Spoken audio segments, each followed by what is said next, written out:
ఎలా చేయనా? నేను చేసిన పనికి అత్తయ్య గారు నా మీద సీరియస్గా ఉన్నారు.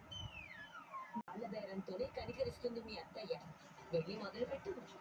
అత్తయ్యని క్యూర్ చేయడమే కాదమ్మమ్మ, కూడా ఒప్పించాలి. గుడికి ఎందుకు? మళ్ళీ ఏం ప్లాన్ చేశారు మీరు?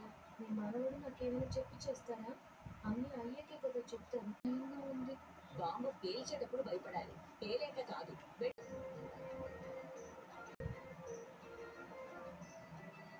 అత్తయ్య ఏంటి?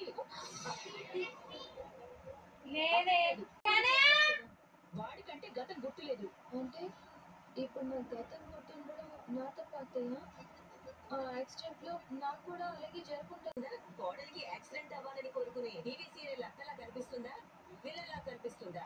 మనసు లేదనుకుంటున్నావా? రాక్షస్ అనుకుంటున్నావా? అత్తయ్య అన్నప్పుడు కోడలు తప్పు చేస్తే ఎందుకు క్షమించడం లేదు? క్షమించలేదా?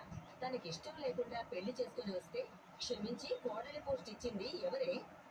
టెన్షన్ పడుకో. నువ్వు ఇంటికి వచ్చి దిక్కు లేకుండా ఉంటే దేనికి పనికిరాని స్టోర్ రూమ్ ఇచ్చింది ఎవరు?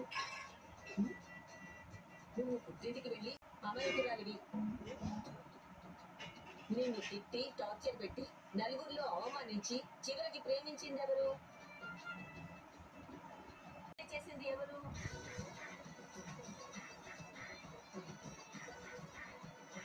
ఇంట్లోంచి వెళ్ళిపోమంటే సపోర్ట్ చేసింది ఎవరు?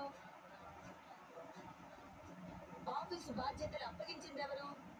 ఇవన్నీ నాకు గుర్తుంది, కానీ ఆవిడ మర్చిపోయినట్టున్నారు. నాకన్నీ గుర్తుంటాయి, ఏది మర్చిపోను. అందుకేనా ప్రతి శుక్రవారం తను తప్పు చేసింది కాబట్టి తనతో కలిసి వెళ్ళనని చెప్పండి అత్తయ్య. అంటే నా మీద కోపం దేవుడి మీద చూపిస్తున్నారన్నమాట అని ఎవరు చెప్పారు అత్తయ్య? నేను వెళ్ళను అని చెప్పలేదు. ఇప్పుడే గుడికి వెళ్తాను. ఎవరైనా గుడికి వెళ్ళాలనుకుంటే పోను కదే. మీ అత్తయ్య కోపం పాల పొంగు లాంటిదని కోపం పోగానే అలా దిగిపోతుంది. థ్యాంక్ యూ అమ్మమ్మ. ఆమె ఫోన్ చేస్తున్నారు. హలో, చెప్పండి. నేను చెప్పడం ఏంటండి? బాబు విషయం ఇంకా చెప్పలేదు. అయితే నేను అత్తయ్య గారితో కలిసి వచ్చేస్తాను. మీరేంటి గుళ్ళో ప్రసాదం తినడానికి వస్తున్నారా? ఎందుకు? ఆ గుళ్ళో ప్రసాదం అంత బాగుంటుందా? అయ్యో, దాంతో పాటు వండ పెడితే అద్భుతంగా. మళ్ళీ మరకలు వేస్తున్నావా? ఎస్ఆర్కే ఉన్నారుగా. ఈ మరకలు పోవు. ఓ గాయ్, ఓకే, ఒక్కసారి స్టిల్